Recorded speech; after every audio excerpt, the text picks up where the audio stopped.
bienvenue sur aviordepeau.fr. Je vous retrouve aujourd'hui pour un tutoriel un peu spécial. Tout simplement aujourd'hui je suis en congé et je profite pour vous faire des tutoriaux un peu plus extravagants. Donc je vous ai posté pas mal de choses portables, rapides, faciles.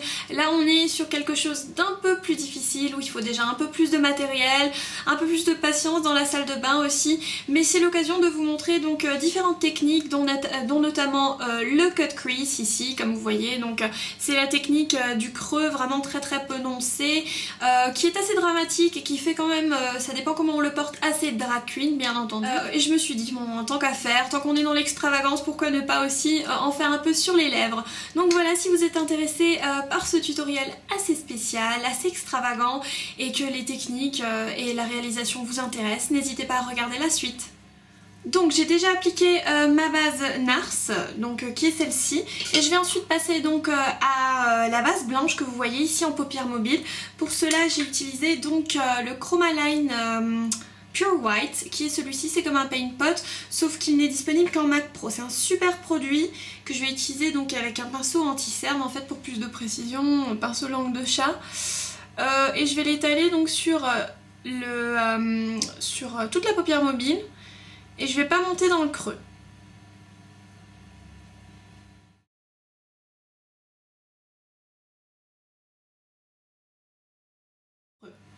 Voilà, on veut juste une bonne base blanche. Si vous n'avez pas le Chromaline, vous pouvez utiliser bien entendu un Jumbo Pencil de chez NYX ou n'importe quel kohl blanc qui fera le même effet.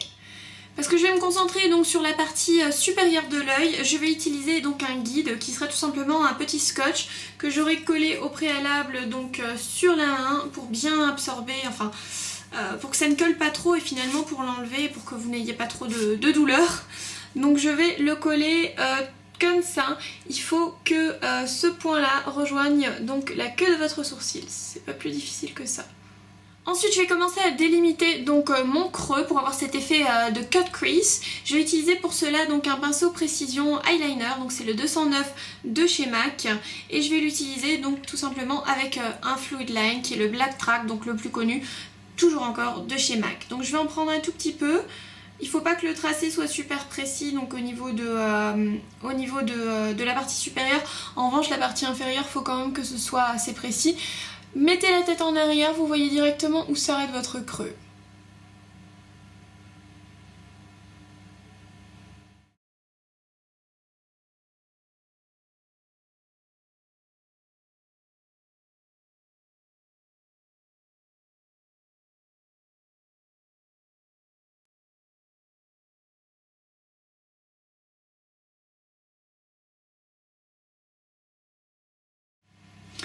Voilà, comme vous avez pu le constater, j'ai donc tracé une ligne qui s'arrête à peu près donc au deuxième tiers de l'œil, et j'ai commencé donc à vraiment la builder, c'est-à-dire à la monter vers le coin extérieur, hein. Donc ça nous donnerait cette impression qu'on a ici, vraiment d'œil de chat. Donc on va passer à un 219 de chez MAC, tout simplement pinceau précision, mais il va être super ici pour estomper donc cette ligne. Ça va bien entendu faire perdre un peu d'intensité au fluid line, mais c'est pas plus grave, hein. Donc on estompe toujours vers le haut, hein, on touche pas à la partie du bas.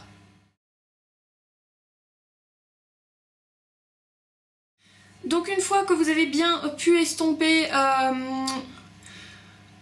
vous avez plus ou moins bien estompé votre fluid line, donc vous verrez toujours un peu une démarcation, c'est pas plus grave.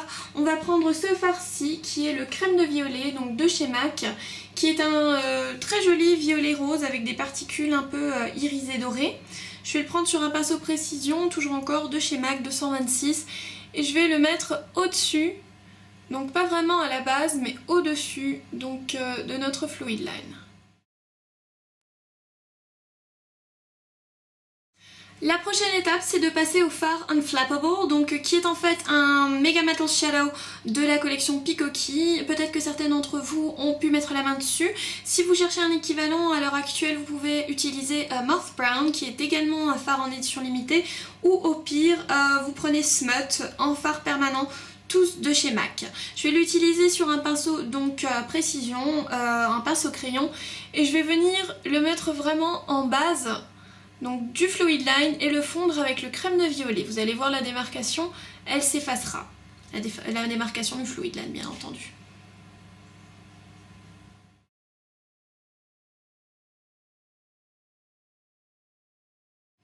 Et en finition, je vais prendre le fard Girly qui est celui-ci. Donc pour mettre une touche un peu plus brillante, vraiment sur le haut de ce dégradé de couleur. Ensuite, je vais reprendre mon Fluid Line Black Track, qui est le même pinceau que j'avais avant, donc le 209 de chez MAC. Et je viens donc tirer un trait d'eyeliner, oui, qui peut être quand même assez large, vu qu'on va appliquer des faux cils. Et qui sera aussi donc, comment on appelle ça qui aura donc une virgule, qui suivra tout bêtement en fait les bords du scotch. Donc c'est vraiment super facile à réaliser, vous n'allez pas vous embêter sur une virgule droite ou pas droite.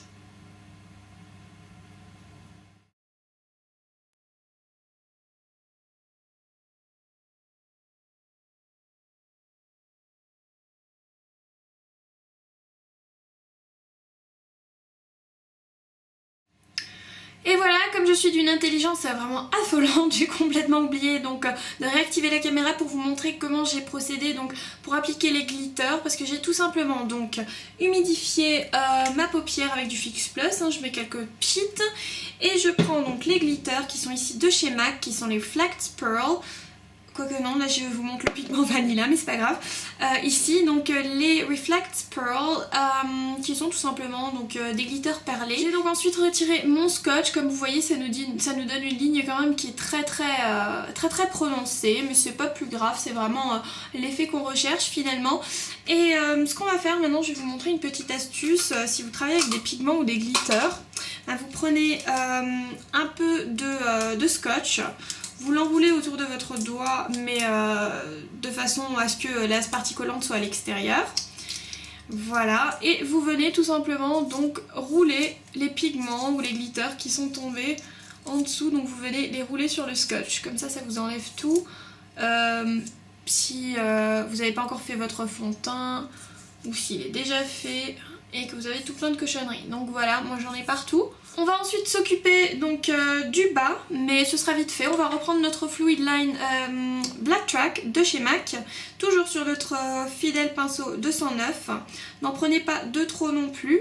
On va venir l'appliquer vraiment au niveau du ras des cils inférieur jusqu'au deuxième tiers. Et si possible en dégradé. Vraiment, n'hésitez pas à dépasser un peu, c'est pas grave. Et vous en mettez aussi dans la muqueuse.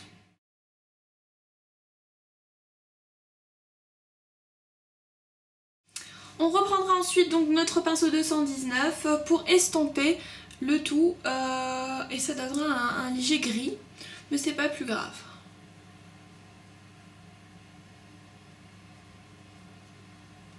Une fois que c'est fait, on va prendre notre crème de violet, toujours et encore, sur un pinceau de précision, donc soit le 217 d'avant, soit ici un pinceau de précision de chez Make Up Forever, et on va venir le mettre donc en ras des cils inférieurs pour avoir un rappel de couleur, hein, donc ce dégradé un peu rosé, violet, on va vouloir le retrouver. Et on va venir appliquer cette même couleur, donc un peu plus vers le coin interne, là on n'avait pas de black track avant. Donc en guise de finition pour les yeux, je vais d'abord donc recourber mes cils, ensuite appliquer un mascara qui sera le They're Real de chez Benefit, donc sur les cils inférieurs et supérieurs, et finalement je vais appliquer une paire de faux cils pour rendre le regard d'autant plus dramatique, donc je vais utiliser les 47 de chez Red Cherry Lashes. Donc voilà, je vais faire ça en avance rapide et je suis à vous dans quelques instants.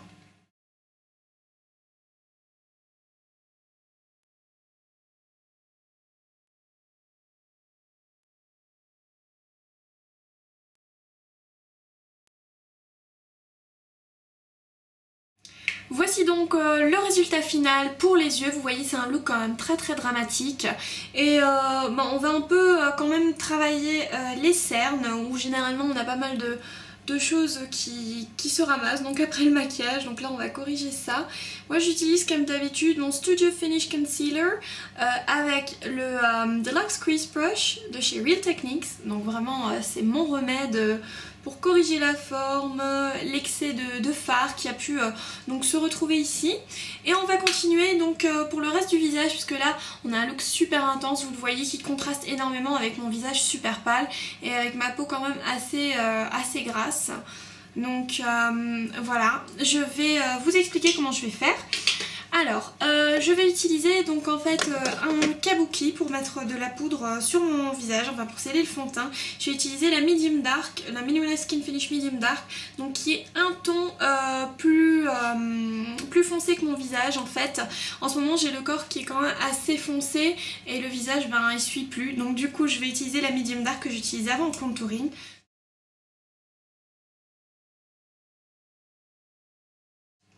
Ensuite on va passer au bronzer pour réchauffer et sculpter le visage, et je vais utiliser donc mon bronzer chéri qui est le Laguna de chez NARS. Donc comme ça pour que vous voyez mieux ce qui se passe. C'est vraiment mon bronzer chéri. Je possède des tonnes de bronzer, c'est un accessoire que j'aime beaucoup et finalement c'est mon préféré, je sais pas pourquoi, il est super. Donc je vais en prendre un peu sur un pinceau biseauté, un 168 de chez MAC, et je vais venir donc tracer ici le long de la ligne qui apparaît.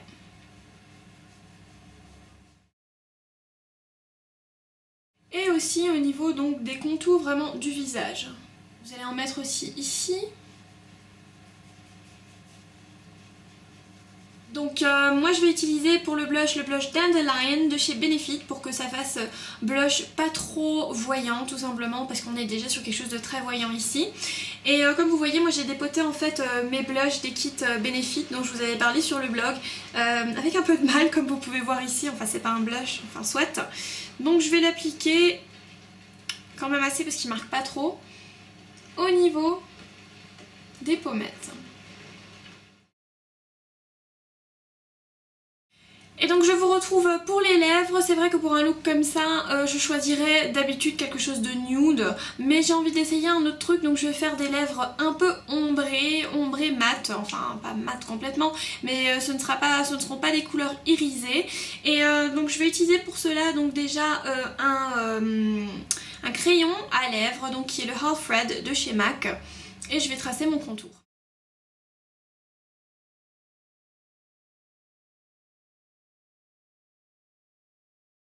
Prenez ensuite n'importe quel pinceau à lèvres, donc là je vais pas vous mentir, j'utilise le petit pinceau des ombres d'illusion de chez Chanel, enfin illusion d'ombre, qui sont quand même très très pratiques, pas du tout pour appliquer les illusions d'ombre mais surtout pour appliquer donc un rouge à lèvres, et je vais utiliser le Till Tomorrow de chez MAC, c'est un Pro Longwear et qui va avoir une couleur un peu rose mauve. Je vais l'appliquer donc par dessus mon contour à lèvres et en même temps le blender.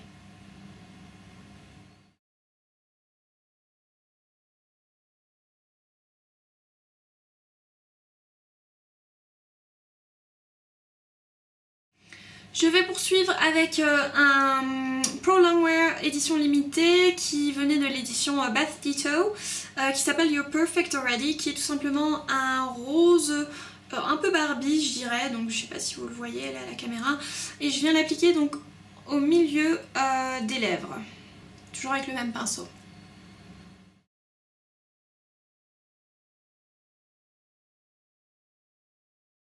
Voilà donc un super joli ombré lip portable je trouve. Honnêtement je le trouve très joli, ça peut vraiment passer comme quelque chose de très naturel, comme par exemple un rouge à lèvres après 1 ou 2 heures de port, moi j'aime beaucoup. Après vous pouvez bien entendu le rendre davantage plus extravagant et je vais vous montrer tout de suite comment. Donc moi je vais utiliser vraiment un rouge à lèvres nude pour mettre au cœur donc des lèvres, et je vais utiliser tout simplement le crème de nude. Si vous ne l'avez pas donc, ou si vous n'avez pas de rouge à lèvres nude de cette sorte, vous pouvez toujours utiliser un anti-cerne, mais veillez bien à hydrater vos lèvres après. Donc je vais l'utiliser vraiment en cœur des lèvres. Donc vous voyez cet effet dimension commence vraiment à se dessiner. C'est vraiment assez joli, bon c'est dramatique bien entendu, mais ça peut être très joli avec des yeux beaucoup moins maquillés, hein. Donc par exemple vous faites un petit trait d'eyeliner et le trouvez joué, ça va être très joli. Voilà, on est passé à une étape au-dessus donc du ombre lip, et maintenant vraiment pour arriver à l'étape de perfection, d'extravagance, on va utiliser un pigment. Donc j'utilise ici le pigment Vanilla qui est Bon, un espèce de blanc avec des reflets roses dorés, donc vraiment joli, et je pense que ça peut très bien aller avec les paillettes. Forcément je vais pas mettre de paillettes sur les lèvres parce que c'est pas très agréable, donc on va se contenter de ce pigment. Pareil, je reste sur mon pinceau à lèvres et je vais vraiment faire pénétrer le pigment dans le pinceau, et je viens l'appliquer vraiment au milieu des lèvres.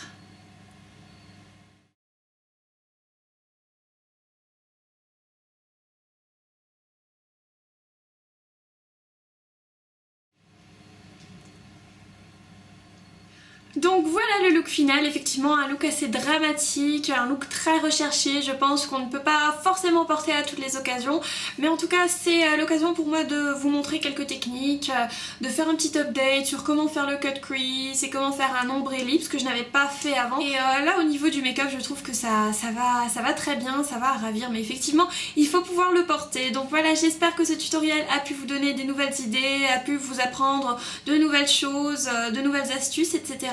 En tout cas, si vous avez des suggestions pour d'autres vidéos ou d'autres types d'articles, n'hésitez pas à me laisser vos suggestions donc en commentaire. Je me ferai un plaisir bien entendu de vous répondre ou de m'exécuter donc dans la mesure du possible. En tout cas, je vous remercie d'avoir regardé cette vidéo et je vous dis à bientôt pour une nouvelle vidéo ou bien entendu un nouvel article sur afleurdepeau.fr.